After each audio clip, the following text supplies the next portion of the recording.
अब चाहिँ हामीले सजिलै राष्ट्रपतिको रामचन्द्र पौडेलजीको कोठी हरायो अस्ति। आज हामी उहाँको कोठी कसरी हरायो त्यो पनि हेर्छौँ र मेरो जनै देखेको फोटोलाई मैले जनै हटाएर कसरी चाहिँ फेसबुकमा अपलोड गर्न सक्छु त्यो पनि हेर्छौँ। आज चाहिँ कुनै पनि फोटोबाट स्पेसिफिक फोटोबाट चाहिँ कुनै अब्जेक्टलाई हटाउनु पऱ्यो भने चाहिँ के गर्न सकिन्छ, कसरी गर्न सकिन्छ त्यो हेरौँ। यसको लागि चाहिँ तपाईँले फोटोसप इन्स्टल गर्नुपर्छ। This is a part of हाम्रो फोटोसप कोर्सको एउटा यो टपिक हो। हामी चाहिँ हेरौँ है त। हामीसँग अहिले दुईवटा फोटोहरू छ।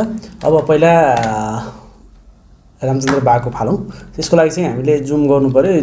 डिटेलिङ चाहिँ त्यति राम्रो छैन यसको है। अब हामीले के गर्नुपर्छ भने त कुनै पनि फोटोमा चाहिँ हामीले अलरेडी भनिरहेको कुरा हो, फोटोमा तपाईँले काम गर्दै हुनुहुन्छ भने कन्ट्रोल जे गरेर डुप्लिकेट गर्नु पऱ्यो यो लेयरलाई र ब्याकग्राउन्ड लेयरलाई चाहिँ यसलाई हाइड गर्ने। किन भन्दाखेरि यो ओरिजिनल चिज चाहिँ ओरिजिनलै रहोस् क्या है। पछि हामीले चेन्जेस गरेर मन परेन भने अनि हेर्न मिल्छ बिफोर आफ्टर। ओके, अब हामीले थोरै जुम गरौँ। जुम गरिसकेपछि यसको लागि चाहिँ सजिलो टुल छ। त्यो अब दुईवटा तरिकाले गर्न सकियो यसलाई होइन।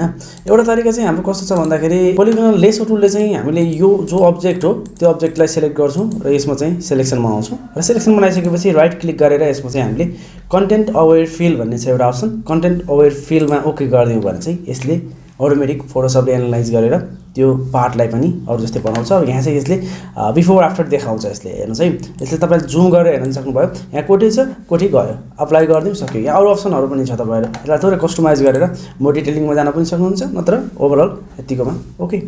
कन्ट्रोल डी गरौँ, डिसेलेक्ट भयो, कोठी गयो है। अब फेरि अगेन यहाँ पनि गरौँ है, right click content aware fill okay, यहाँ चाहिँ भयो एप्लाई।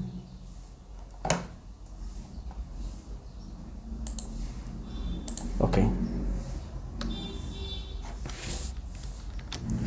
यहाँबाट पनि हट्यो। अब यताको कोठी छ, यो कोठीलाई पनि मोर अझ जुम गरौँ। हामीले जुम गरिसकेर फेरि अब यसलाई चाहिँ यो कोठीलाई थोरै वरिपरिको स्पेस लिएर यसलाई पनि फेरि तपाईँले यो लेयर 1 मा जानु पऱ्यो। यहाँ गएर राइट क्लिक गरेर कन्टेन्ट अवेयर फिल गरिदिने, अप्लाई ओके। तपाईँले यहाँ आउटपुट टु न्यू लेयर गरेर नयाँ लेयरमा गएर बस्यो यसको आउटपुट होइन। चाहिँ यो आउटपुट यस्तो थियो, यस्तो भयो होइन। तपाईँले हेर्नु अहिले ओके यस्तो थियो, यस्तो भयो कि बुझ्नुभयो नि। अब कन्ट्रोल डी गरेर डिसेलेक्ट गर्न सक्नु, यसरी चाहिँ काम हुन्छ यो। This is the one way है। अब हामी अर्को वेबाट पनि ट्राई गरौँ ओके। यसलाई चाहिँ मैले यो असम भएको लेयरहरूलाई मैले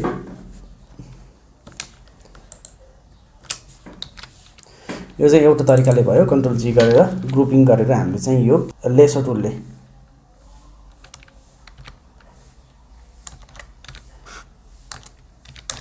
एलएस भने लेसो टुलको।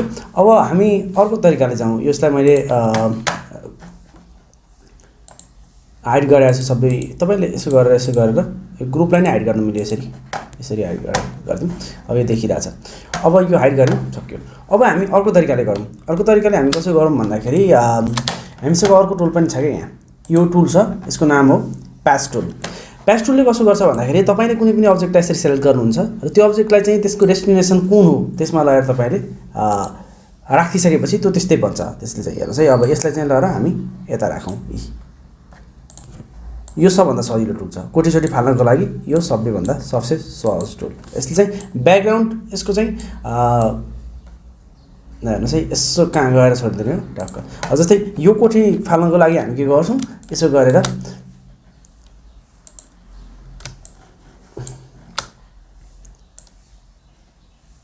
यसलाई चाहिँ सेलेक्ट गरेर यहाँ ल्याउँ। फेरि तपाईँले कपालमा लगाएर राख्नुभयो भने कपालतिर गाउँछ है। यो भयो, यो दोस्रो तरिका भयो। यसले चाहिँ यसरी गर्न सकियो ओके। हाम्रो चाहिँ पहिला यस्तो थियो, अहिले यस्तो भयो। यो हाम्रो के कुन लेयरमा काम गऱ्यौँ हामीले, लेसो टुलमा काम गऱ्यौँ। यो चाहिँ हाम्रो चाहिँ प्याच टुलले काम गरायो। प्याच टुल दोस्रो तरिका भयो। अब अर्को तरिका पनि छ यहाँ हेर्नुहोस् है। अब अर्को तरिकाको लागि हामी के गर्छौँ भन्दाखेरि ओके, अर्को तरिकाको लागि हामी चाहिँ यसैलाई फेरि डुप्लिकेट गरौँ। कन्ट्रोल जे गरौँ। यो चाहिँ अर्को टुलको लागि भयो। हामी चाहिँ अरू लेयरलाई चाहिँ हाइड गरौँ। अब हामी अर्को टुलको कुरा गर्दैछौँ। अर्को टुलको कुरा गर्ने भनेको चाहिँ प्याच टुलकै तलपट्टि एउटा हिलिङ ब्रस टुल भन्ने छ। हिलिङ ब्रस टुलले कसो गर्छ भन्दाखेरि हिल गराउने हो कि। जस्तै तपाईँले कुन पार्टलाई चाहिँ कुन पार्टसँग चाहिँ हिल गराउँदै हुनुहुन्छ त्यो कुरालाई चाहिँ तपाईँले यहाँनिर देखाउने हो। जस्तै अल्टसँग तपाईँले यहाँ यो स्पटलाई मैले अल्टसँग यसरी यहाँ अठाउँछु, यो चाहिँ यसले अब स्याम्पल लियो। अब स्याम्पल लगेर यसले चाहिँ यहाँ एज अ ब्रसको रूपमा यसले फिल गरिदियो, राइट? यसरी बुझ्नुभयो नि? यसरी पनि गर्न सक्यो, राइट? अब यहाँनिर गर्दाखेरि यो व्हाइट पार्ट छ होइन, यो बडी अलिक टल्क्या छ नि त यो अनुहारमा। भइसकेपछि अब हामीले यसलाई नलैकन यसको लागि चाहिँ यसको स्याम्पल यहाँनिर लिन सक्यौँ। अल्ट यहाँ अठाउने, हाम्रो ब्रस कत्रो चाहिन्छ त्यही अनुसारले पेन्ट गरिदिने यसरी। बुझ्नुभयो? अब जस्तै मैले ठुलो ब्रस गराउन सक्छु, सानो गराउन सकेँ मैले ब्रसलाई, यो स्याम्पल लिने ब्रसलाई, र पेन्ट गर्ने पनि यही साइजमा गर्नु। अब जस्तै फर इक्जाम्पल मैले यो फाल्नु पऱ्यो भने मैले यहाँनिरको गर्छु, अल्टमा यसो गर्छु अनि यसो गर्छु, ओके? अब तपाईँले यही आँखामा गएर गर्नुभयो फर इक्जाम्पल, जस्तै अल्टमा यसरी अँठाउनु भयो र यहाँ पेन्ट गर्नुभयो भने तपाईँको आँखा पेन्ट हुन्छ यसरी, त्यो एरिया यस्तो गर्नु है।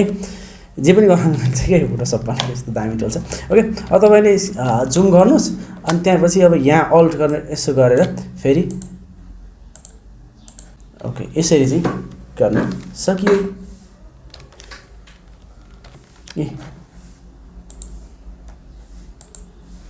ल हेर्नुहोस् बिफोर आफ्टर, यो चाहिँ हाम्रो हिलिङ ब्रस टुलले काम गरायो। हामी HCAL हिलिङ ERUSH टुलले काम गरे हो। यो प्याच टुलले काम गऱ्यौँ, यो चाहिँ लेसो टुलले काम गऱ्यौँ। हामी 3 तरिकाले, अरू पनि धेरै तरिकाहरू छ यहीहरू युज गर्नु। तर यसमा चाहिँ कन्टेन्ट अवेयर फिल भनेर बुझ्नु। सुरुमा कन्टेन्ट अवेयर फिलबाट गऱ्यौँ, त्यसपछि हामीले प्याच टुल युज गरेर गऱ्यौँ कोटीचोटी फार्माको लागि शैली। अर्को हिलिङ ब्रस टुलले चाहिँ त्यो प्याटर्नहरूलाई पेन्ट गर्न धेरै काम छ। एउटा टुलको कन्सेप्ट बुझिसकेपछि तपाईँले जे पनि गर्न मिल्यो, ओके? अब हामी मेरो फोटोमा जाउँ। यो फोटोलाई चाहिँ पहिला क्रप गरौँ। क्रप गर्ने तरिका पनि यहाँ मैले तपाईँलाई देखाइदिइहालेँ। क्रप गर्ने तरिका धेरै छ। यो पर्सपेक्टिभ क्रपले चाहिँ तपाईँको पर्सपेक्टिभ सहित क्रप गर्छ।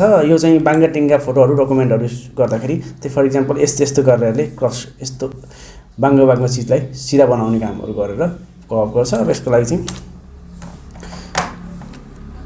खासै केही फरक परेन, ओके?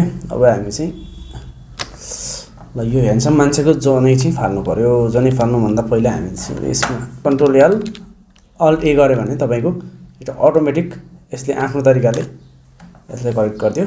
हामी चाहिँ केही पनि नगरौँ, यो फोटो जस्तो जस्तो राखौँ। हाम्रो काम चाहिँ अहिले यो उसलाई गर्ने हो, यो जनै फाल्ने हो। जनै फाल्नको लागि चाहिँ हामी जुन टुलको पनि युज गर्न सक्छौँ। तर यहाँ भनेको सबसे राम्रो भनेको कन्टेन्ट अवेयर टुल हो। किनभने कन्टेन्ट अवेयर फिल हो, किन भन्दाखेरि यसमा चाहिँ अब हामीले हिलिङ ब्रस टुल युज गऱ्यौँ भने त यो पार्टलाई लाँदाखेरि यहाँ मिल्दैन नि त थोरै।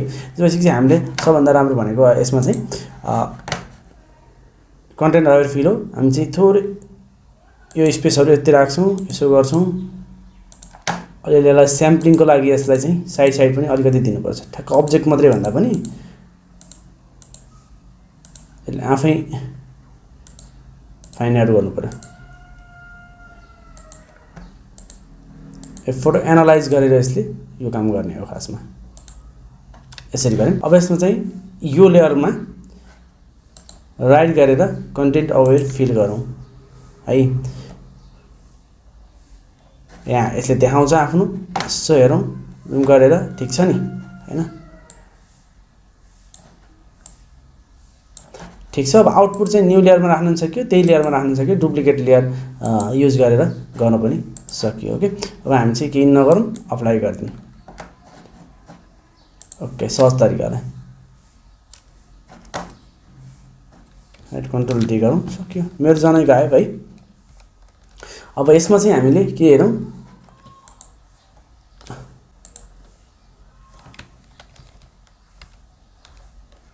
पहिला यस्तो थियो, अहिले पहिला यस्तो, अहिले यस्तो, okay? Thank you so much for watching. तपाईँले फोटोसप सिक्न चाहनुहुन्छ भने हामीलाई सम्पर्क गर्नु होला। हाम्रो इमेल गर्न सक्नुहुन्छ, वाट्सएप गर्न सक्नुहुन्छ, इन्क्वायरी गर्न सक्नुहुन्छ कोर्सको बारेमा। Thank you so much for watching. Keep loving, keep supporting. नमस्कार।